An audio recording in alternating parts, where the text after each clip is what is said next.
thanks to Hilda Wathithi and Kalamiva for always making us laugh every Wednesday morning with breaking views. Hilda Wathithi on every social media platform and Kalamiva on every social media platform. The name of the show is Y in the Morning, and today happens to be Queen's Wednesday, and our third segment of the day is Strength of a Woman, and I have Joan Rispa, who's a filmmaker, an award-winning filmmaker, in studio with me. Karibu sana, Joan. Asante sana. Joan, you have so many accolades on your name, so maybe you can introduce yourself well. Hi guys, my name is Joan Rispa Kirago. I am a filmmaker. I write and direct. So far we've had 3 awards, my team and I. So we are looking forward for the Kalashas on the 24th of November. We have 4 nominations for the Kalashas, and that's what we are looking forward to this year. All right, and Kalasha is not new to you, yeah? Yeah. This is an award you've won before. Yes. For your first film ever, and it was titled Detox. Detox. Yes. You won a Kalasha award with your first film ever. How did this feel like? I mean, it was interesting, you know, because the first film is supposed to be some sort of trial, yes, yeah. Right? But then it struck a chord with so many people, and it was amazing the feedback that we got from people, because people just loved it, so to speak, and the support we got was overwhelming. It led us to do our subsequent shoots and know that we are on the right track. But now the Kalasha validated it even more. All right. Yes. Nice one. And I've seen some of your films, and you talk about day-to-day stories that Kenyan youth experience. And I'm sorry to assume Detox is one of these. Yes, it is. Detox is a story of a young man who finds himself trapped in a normal campus situation whereby he has a baby mama. He is involved in alcoholism, and his passion for painting veers him off what his parents sent him to do in school. So he's an engineer, but he's passionate about the arts. But then he finds himself drinking with a baby mama, gambling, and it's just a whole mash of what people do on a normal day-to-day basis. So the baby mama is also involved in these vices? No. I think for girls it's a bit different from my experience. When you get a child, you at least try to clean up and get your act straight. But now most of them, yes, not all of them. Most of them. All right. So that was the story that we went with for Detox, and we wrote it in Sheng, so people were able to see. Utapata msee atasema uni beshte yangu, by the way, I have a friend who actually does this. I actually know a guy who's going through. So people can relate to it. Yes. You're telling Kenyan stories in your films. Yes, and I'm not telling you from a judgy perspective. I'm not telling you don't do this, don't do this. I'm showing you this is how it happens. So and this is how it ends. Yes. This the input choice is this, yours. the output is this. Yeah. Always. This same film got you to Zanzibar. Yes, this same film got me to Zanzibar, whereby we were nominated under the student category, but we did not manage to go home with that. We also got us an international nomination with the New York. And we have direct flights to New York right now. Yes. And 15 hours. I feel like this is a continuation of what you started. Yes, I feel like now it's time for me to go to New York. All right, but this film got you. Did you go to New York at that time? No. We just got a nomination. We also did not manage to win that, but you know, for your first film you don't anticipate for it to get that much attention. So it was just a proper validation for us that we are doing the right thing, and we should just keep on pushing despite anything that comes and the challenges that just come with being a filmmaker. All right, so this year you made a film called First Date, yeah? Yes. First Date, as always, we have had that conversation on Y in the Morning for Girls Talk with Kalamiva. She's had that conversation. First date, how somebody should carry themselves in a first date, what is expected in a first date. There's so much conversations going around a first date. How did you approach this particular film? So this is a comedy whereby a girl has just broken up with her boyfriend, and she's insisting that the boyfriend takes her to her new date because now the guy is in the brother zone. So it's just the story unravels as we see how she gets to that date. I like your choice of words. We have the brother zone there.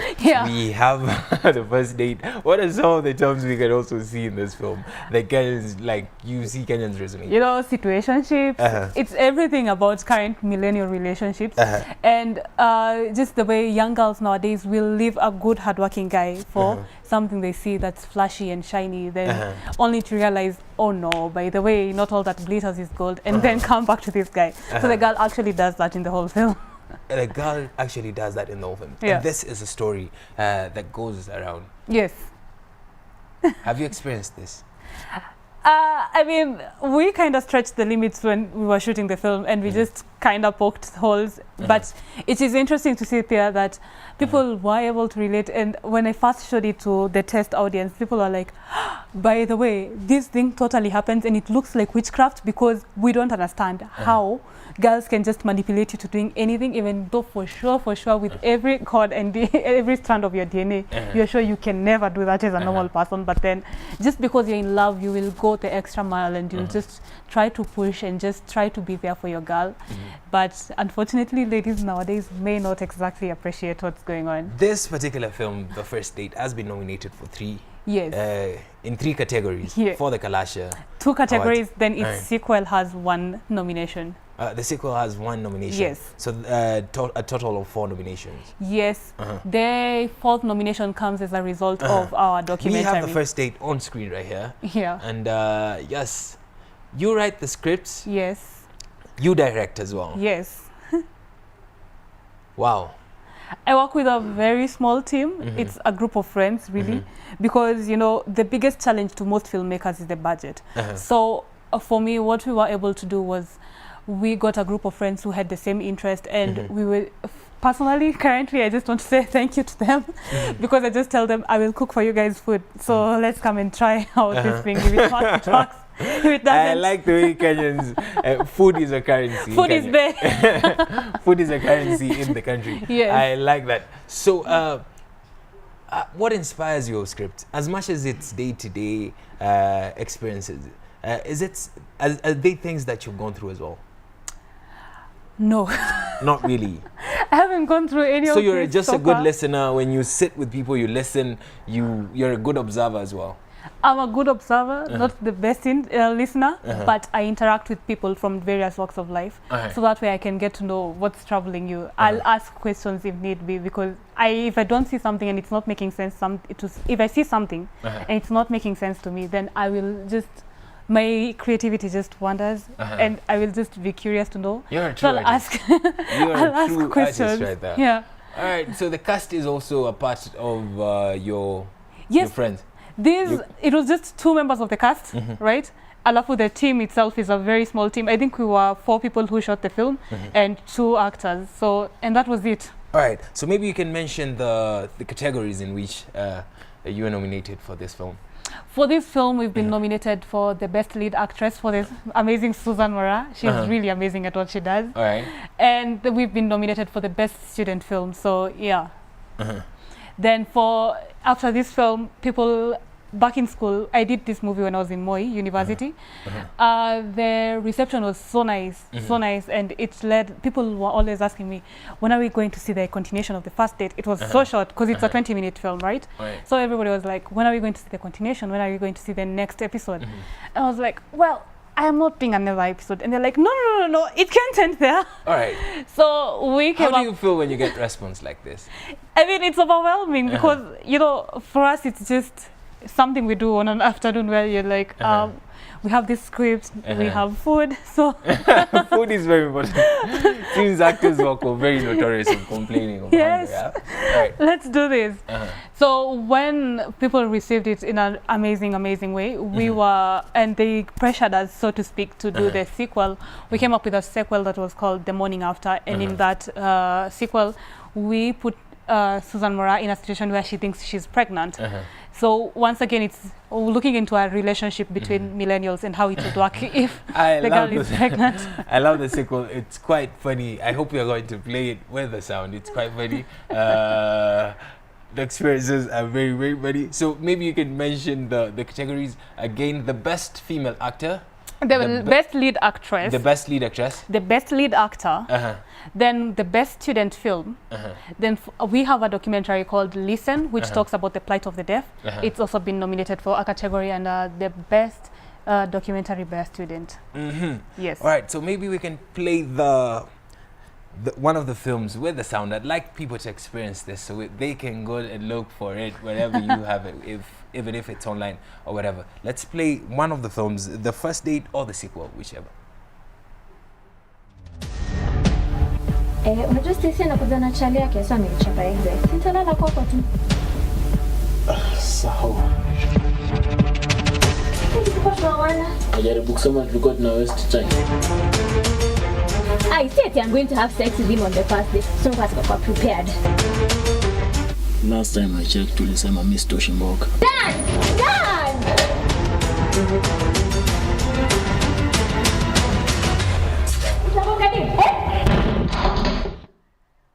Alright, that's the first date right there. And the first date just won an award at the Udada International Festival. Yes, we had 4 nominations in the just concluded Udada Festival, but we managed to go with 2 awards away. We had the Best Lead Actor and the Best Student Film. Alright. Yes. So Udada, just bring me up to speed. Udada is only for No, it's not just queens. No. It's ideally meant to empower women making films. But we have gentlemen there as well. Yes. Making films. Yes. All right. The name is just a little bit confusing, but yes, we have it. So your documentary lesson focuses on the plight of the deaf and has also been nominated despite using a single shot throughout the film. Yeah. You know, the deaf communicates using their face and sign language. Sign language basically means you're using your hands. If you cut to a profile shot, that means you will lose the communication with the deaf. And ideally, we are used to having the deaf on the sign language interpreter on a passport size positioning in the screen so that it doesn't disturb the able-bodied people. And I felt that it's just not right because we need better representation. If we are going to do total inclusion for people living with disability, then it means that we need to give them platforms that are as good as our platforms. So your suggestion is split screen, half full TV. Full TV. Why or we not just have news for them? Yes. Why just have a 30-minute segment for them while they also need entertainment? You know. All right. Very interesting. Yeah. I hope my boss is taking notes out there. We need to have news for the deaf. We don't need to have them. It doesn't make sense. It really doesn't. Because at the end of the day, if you try just to watch what the person is signing, you will find yourself squinting just to try and catch up with what they're doing. But for you yourself, you have the whole screen, 99% of it. So it doesn't make sense. So with Listen, I reversed the roles whereby we have the deaf communicating on the screen. And what we've done is made it a silent film so that people can now take into the shoes of the deaf completely. And we did not even take into element having an interpreter or doing a voiceover. We just did subtitles. So if you get bored, that's totally your fault. But this is what the deaf go through every single day. So you just need to now be more aware that this is something that's happening and just try and be more understanding. All right. What did you study in Moi? I did film and media studies. All right. How did you get to know all these things about the people who are able differently, about how they communicate and the rest of the things? I just like to get I am a very loud person, very loud, and I think I talk a lot. So I once found myself in a situation where I was constantly talking, but nobody was really hearing and listening to what I was saying. So I felt at that time that my voice was caged, and I felt that I was helpless because for me, my voice is my power. So when it came to that situation, it led me to think outside the box and just wonder, what do people who really cannot communicate, who don't have a voice, what do they do? And I started investigating what it is like to be deaf, because for me personally, I just felt muted, but I felt helpless. So I now wanted to know what channels that the deaf go through, for example, when it comes to sexual abuse, when it comes to gender-based violence, when it comes to just normal things in a day-to-day structure. And I found myself into a whole new world. It was like an ocean of things that they just go through, and I'm grateful for the women at FEDWEN Kenya, the organization that helped me listen, because they were very forthcoming with information, and they told me that these all happen. Just give them a shout out again. FEDWEN Kenya, my friend Aska, that's her sign language name. It's Aska, that's how you sign it. I don't think they're watching this, but yeah, they were really forthcoming with information. They'll catch it on YouTube. Yes.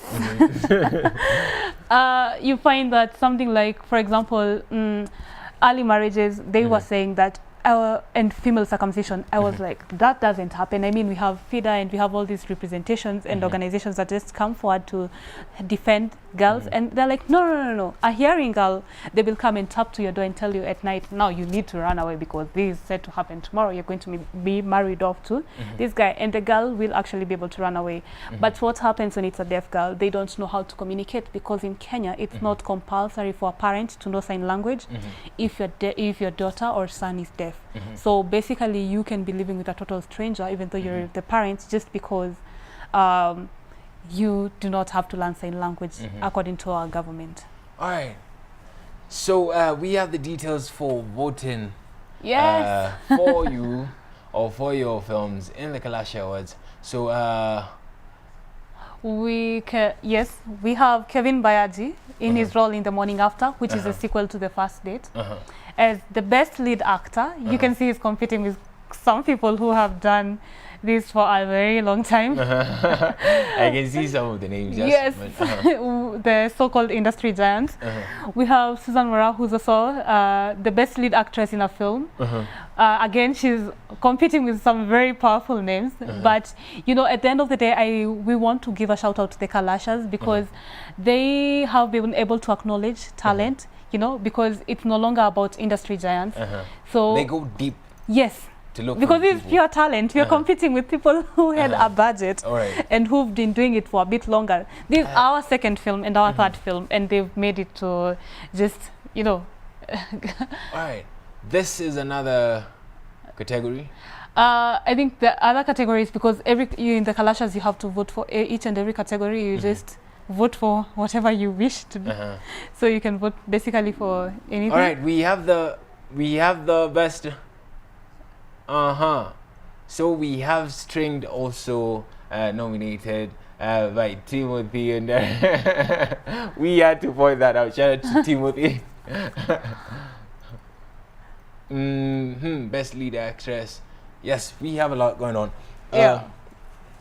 So your show will be coming up. I think the director is going to let me know when we get there. But I'd like to get to know now, as a woman in the film industry, how is it for you? I really don't know, because I've never been a man to know what the men experience. Right, but then again, I'm pretty sure there are some things that you go through and say, I'm pretty sure they wouldn't have done this to me if I were a man. Probably. I get a lot of resistance. I don't know whether it's because I'm a woman, you know, but I always think criticism helps me, and it makes me just get back at it stronger, you know. So you'll find that when we did our first film and we got an award, we were looking for funding to do our second film. And we had a feature written, and we just really wanted everything to just be amazing and perfect. So when we were writing the feature, we've not yet shot it up till now. So we were really excited, and we were just like, oh yeah, you guys, so we won a Kalasha and this is happening, and they're like, oh yeah, that's really nice, but yeah, that's just a Kalasha, that's just one award. And we're like, okay, but it was for my first film, so that means that I'm in the direction. And they're like, well, you know, yeah, but you know, just try something else. So I found myself doing something else, just because I'm still passionate about film. This is what I really love to do on a day-to-day basis. And even now, when I'm looking for example, people to collaborate with and people to partner with, I still find a lot of resistance, and I'm just constantly having to prove myself and telling people, no. I am not just a young person who just thinks they can do film. I actually can. It's proven. And I have tapped into a market, because people think that they can talk to the youth, but then they write a film in English, am I in pure Swahili? Then people are just like, yeah, this is reaching for it, because now it's so you acting. need to understand your audience when you writing need to understand the your film. audience. You really, really need that. Yes. So we had a screening earlier on for The First Date in May at Prestige Cinema. And it's amazing, because we were the only Kenyan film that was showing. And the audience, so to speak, was white. So it was interesting to see that they were so happy, and they just kept laughing, and they're like, wait, they get the jokes. Because these jokes, for me, when I'm writing, I'm thinking they're just for my fellow campus students, my comrades. But they're like, oh, that's really nice, you know. Because they are acted. Yes. So the way in which they acted is also very important. Yes, So people might not necessarily understand the language. Get it? Yes. When you write a film and you write, actually anything, when you write it for your intended audience, everybody else who comes as a consequence will see what was there at first, because there's the beauty, there's nothing lost in translation, so to speak. There's the beauty of just doing something directly, because when you try and you're just reaching for higher something, and probably it's not bad to be over ambitious, but at the same time. Is this why you're involved in directing the films that you write, so that you can achieve this in the long run? Yes. I work with my friend, his name is Cosmas B. So he's a technical guru, so to speak. I am well versed with my cast. I know. I've seen the name kwa credit. Yes. So when it comes to issues that young people face, I know exactly how. We're saying this right now, and this is something that we were using last year. Probably, you know, the Asian keeps on evolving and metamorphosizing, right? Kwa hivyo, nataka, when I tell them you're reacting like this, they understand. Feel at home. You can switch lanes, you can switch languages. Yes. Nikisema, this is how you're going to react. They understand, because, and if they find it a bit far, I'll be like, no, remember. And I'll draw an instance for them, and they'll be like, oh yeah, by the way, this has ever happened. Kwa hivyo now they'll be able to put themselves in such shoes. We have Detox on the story of drugs. Yeah. Detox on screen. And yes. When was this first? This was shot in 2016, right? No, I think, 2016. 2016. This is still your lead actress, yeah? You've worked together for a while, huh? Yes, I try to keep my circle small. I like that. But it's also because you need to appreciate the people who you start with from the bottom. At the end of the day, together. Yes, we are growing together. We are in this journey together. So it makes sense, because even when I tell them we had made this mistake previously, they will understand, and they'll be like, oh yeah, we did this, it didn't work out for us. So now I think we should do this, because we think we are learning from our mistakes together. Nice. Yeah. Zero budget films, or close to zero budget films, winning awards. But I'm pretty sure you have the ambition of doing a high budget film. Yes. What is the plan, and what is your approach to this? Because we don't have so many people financing films in the country right now. The film is always the dream for every filmmaker. I think is always to attend the Oscars at one point, or just get nominated for the Oscars. And for me, I don't think that's being overambitious. So yes, definitely, in the next 10 years or so, I would love to see myself at the Oscars. But currently, I am still trying to figure out how to get around getting budgets, and because you find most Kenyan filmmakers, even those in the industry and who've been doing it for a longer time, either have to go commercial, where they make, for example, TV programs and TV series just to get a coin to support the movies. But in terms of theatre going culture in Kenya, we still haven't achieved that. So I'd like to challenge all filmmakers to kind of come together, join forces, saturate the market, because once the market is aware that there's such a product, then they will probably be more willing and receptive to going to theatre, because ideally film is not meant to be screened on TV, right? Then at the end of the day, we won't have to rely on foreign aid for grants and help, but I mean, it will take a lot of time. It will take a lot of time. Yeah. All right. Since you made the first film, people asked for a sequel. Are you looking to do a TV series, maybe? No. Not really. You're focusing on films right now. You know, personally, this is what I feel. I have no beef with anyone, but I think that sometimes you just get into a comfort zone when you get a TV series, and you find yourself stretching to up to season 8, and you lose what was supposed to be. Your story in season 1 was nice, amazing, perfect. Oh, the TV goes like, nice job. So because we're getting a lot of viewers, we'll just add for you like this amount of money, then you can continue. Give us a second season, give us a third season. Yeah, so it goes on. The story gets so watered down. At the end of the day, you're like, so what was the story here? You know, you don't want to get yourself into such a situation. I like how you're not shy of airing your opinion out there, and whatever you have done so far is amazing. With a zero budget, and I respect you for that. And I'm pretty sure after seeing the trailer right there are so many people who look up to you. There are people who know you and look up to you. What is your last dream, Mark? what you can tell to the queens out there. This segment is called Strength of a Woman. Yay! Yes, so we are trying to strengthen. I am a strong woman. Yes, you made it to this seat right here. When you make it to this seat, it means you're a strong woman. Tell them something to help them. If you love what you're doing, then just find a way to make it work, because at the end of the day, it's your sweat, your passion will always be visible to anyone. Not just, don't do it with the intention of getting money, because at the end of the day, money comes as a consequence of passion, but people will always be able to resonate with passion no matter what you're doing. Wow. Powerful words. How can they get to see the film since they have already been screened? Where are they right now?